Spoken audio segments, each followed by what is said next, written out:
नमस्कार मंडळी, मी डॉक्टर अंजुश रेमेटकर आज एका नवीन विषयासह खूप दिवसानंतर आपल्यासमोर हजर झाले आहे.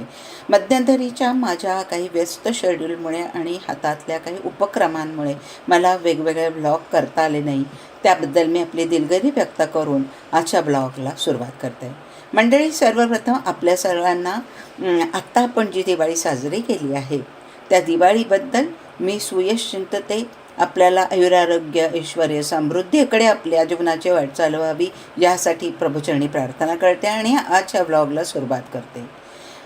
मंडळी, निसर्ग किती महत्त्वाचा आहे हे आत्ताच झालेल्या पॅन्डेमिकमुळे आपल्या लक्षात आले आहे आणि निसर्गाशी आपण प्रतारणा करू नये ही खूप महत्त्वाची गोष्ट आपण यातून शिकलो पाहिजे. दिवाळीचा सण म्हणजे काय? तमसो मा ज्योतिर्गमय, म्हणजे अंधाराकडून प्रकाशाकडे वाटचाल. हो ना मंडळी? मग अशा वेळेला आपण ह्या दिवाळीत काही वेगवेगळे नवीन पायंडे तर नक्कीच पाडले पाहिजे किंवा लोकांकडून ह्या गोष्टी शिकून घेतल्या पाहिजेत की जेणेकरून आपण निसर्गाशी समतोल राखून निसर्गाला आनंद देऊ आणि आपल्याही पुढील पिढ्यांना सुरक्षित जीवन देऊ याची आपण हमी घेतली पाहिजे. मंडळी, मी तुम्हाला आज ह्यासाठी हा व्लॉग करते कारण की आज तुम्हाला एक महत्त्वाची माहिती द्यायची की आपल्याकडे दिवाळी म्हटली की दिवाळी म्हणजे फटाक्यांची आतषबाजी, दिवाळी म्हणजे दिव्यांची रोषणाई, दिवाळी म्हणजे फराळ, दिवाळी म्हणजे रंगबेरंगी रांगोळ्या, दिवाळी म्हणजे सुंदर सुंदर तोरणं, नवीन कपडे आणि सुट्टी. ही सगळी समीकरणं दिवाळीची अगदी खासच आहेत. दिवाळी हा आपला खूप मोठा आणि अतिशय आवडीचा असा सण आहे आणि प्रत्येक जण आपापल्यापर्यंत तो अतिशय आनंदात, जोशात, समाधानात साजरा करण्याचा प्रयत्न नेहमी करत असतो आणि तो झालाच पाहिजे. पण याचबरोबर आपण निसर्गाशी काही त्याच्यात काही आपण वेगळं करत नाही आहे ना. निसर्गाला काही आपण डिस्टर्ब न करता जर का आपण काही गोष्टी करू शकलो तर त्याच्यासारखा आनंद मोठाच आहे.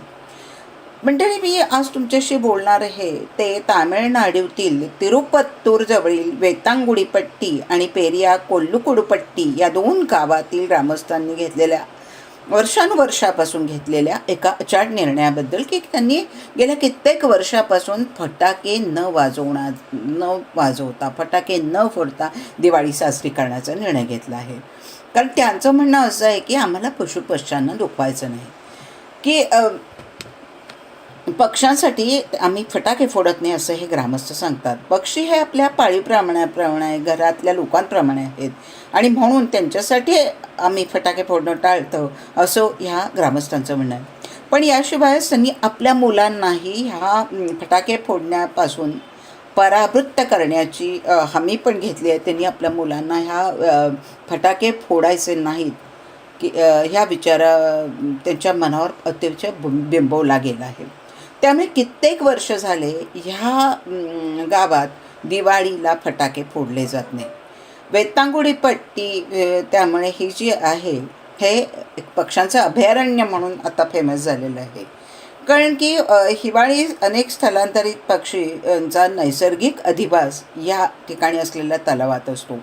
स्वित्झर्लंड, इंडोनेशिया, श्रीलंका इथून उड्डाण करत हे पक्षी इतक्या दूरून ह्या अभयारण्यात येतात आणि ह्या अभयारण्यात 15,000 पक्षी नेहमी आकर्षित होत आहेत. जवळपास अर्ध्या शतकांपासून स्थलांतरित पक्ष्यांच्या 200हून अधिक प्रजातींसाठी सुरक्षित आणि संरक्षित असं प्रजनन स्थळांपैकी हे गाव आणि तेथील अभयारण्य हे मानलं जातं.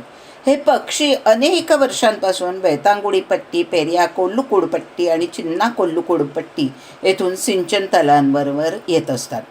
फटाक्यांच्या आवाजामुळे ह्या पक्ष्यांच्या मनात एक प्रकारचा भय निर्माण होतो, भीती निर्माण होते आणि त्यांच्या येण्यावर मग परिणाम होऊ लागला.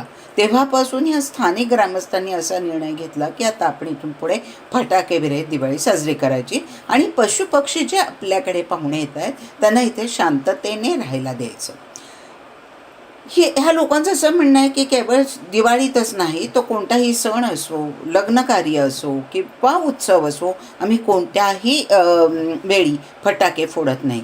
फटाके फोडणं टाळतो कारण पशुपक्ष्यांना त्रास देणं काही आम्हाला आवडत नाही. इथे येणाऱ्या पक्ष्यांना आम्ही आमच्या घरच्या मुलांसारखं ट्रीट करतो असं त्यांचं म्हणणं आहे. ग्रामस्थांच्या त्या निर्णयाचं वन विभागाकडून कौतुक म्हणून या येथील ग्रामस्थांना दरवर्षी दिवाळीत वन विभागाच्या वतीने अर्धा किलो मिठाईचं वाटप केलं जातं. हे अभयारण्य आहे मदुराईपासून 51 किलोमीटर अंतरावर. कारण मंडळी, आपण ऐकलंच असेल की आता एवढ्यात जे वर्ल्ड कपचे सामने झाले त्यावेळेला जे फटाके फोडण्यात आले त्यावेळेला कलकत्त्यातील इडन गार्डनजवळ जो फटाक्यांच्या आतिषबाजीमुळे पोलीस ड्युटीवरील एका घोड्याचा मृत्यू झाला होता. आणि मग अशा गोष्टी आपल्या संवेदनशील मनाला अतिशय हेलावून टाकतात, हलवून जातात. मग अशा वेळा आपण पाहतो आहे की ध्वनिप्रदूषण किंवा वायू प्रदूषणाचे अनेक फटके आपल्याला सोसावे लागत आहेत. किंवा निसर्गाशी आपण जे निसर्ग म्हणजे आपल्या बुद्धीच्या जोरावर आपण निसर्गाशी जे दोन हात करण्याचे प्रयत्न करत आहोत किंवा आपण निसर्गापेक्षा थोडं जास्ती मोठे आहोत असं समजून जे काही करत आहोत ना, त्याचे चटके आपण आता भोगायला सुरुवात केली आहे. आणि तरी आपण आता घोड्यासारखं डोळ्यावर असं पट्टी बांधून किंवा झापडं ठेवून वागणं बरोबर आहे का, हा मोठा प्रश्न आहे. आणि म्हणूनच आपल्या देशातील ध्वनिप्रदूषण किंवा वायू प्रदूषण टाळायचं असेल तर आपण फटाक्यांना नाही म्हटलं पाहिजे, जबरदस्त नाही म्हटलं पाहिजे. मंडळी, आपल्याला माहिती आहे की फटाक्यांच्यामुळे अनेक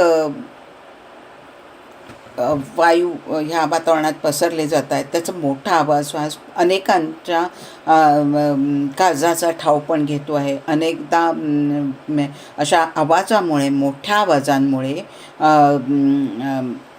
त्रास होतो लोकांना, आजारी व्यक्तींना, शाळेतकरी मुलांना, लहान मुलांना ती डिस्टर्ब होतात, दचकून उठतात.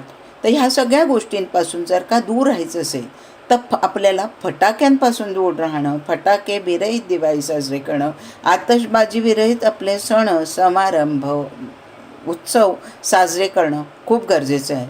आणि त्या दृष्टीने आपण वेतांगुडी पट्टी आणि पेरिया कोल्लुकुडपट्टी या गावातील सुजाण ग्रामस्थांप्रमाणे वागून निसर्गाशी समतोल साधून आपण एक वेगळाच पायंडा ह्या दिवाळीच्या निमित्ताने घालूयात आणि ध्वनी आणि वायू प्रदूषणापासून आपल्या या सुंदर अशा निसर्गदत्त संपदेचं रक्षण करूया आणि आपणही सुखाने राहूया आणि आपल्या पुढच्या पिढीला आपण एक चांगलं सशक्त असं जीवन जगायला मिळेल असं वातावरण निर्माण करायला पाहिजे. मंडळी, कसा वाटतो हा विचार जरूर कळवा. नमस्कार.